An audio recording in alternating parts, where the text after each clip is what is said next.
கோவையில் உள்ள grace happy Holmes சிறுவர் இல்லத்தில் சிறுவனை பெல்ட்டால் அடித்த வீடியோ வைரலானது. இதனை அடுத்து குழந்தைகள் நலக்குழு புகார் அளிக்க போலீசார் இல்லத்தின் இன்சார்ஜ் செல்வராஜை கைது செய்தனர். சிறுவர் நீதி சட்டம் கீழ் வழக்கு பதிவு செய்யப்பட்டுள்ளது. விசாரணை நடைபெற்று வருகிறது. இது குறித்து கண்காணிக்க வேண்டிய CWC இதுவரை எதுவும் கூறவில்லை. மேலும் செல்வராஜ் அந்த குழந்தையை அடிக்கும் காணொளி தங்கள் பார்வைக்கு.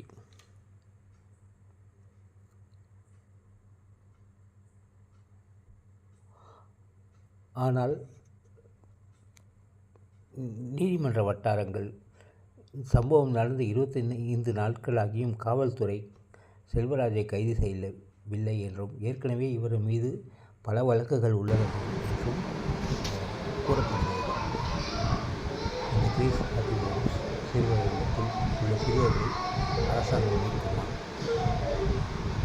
இண்டிபெண்டன்ட் செய்திகளுக்காக நன்றி.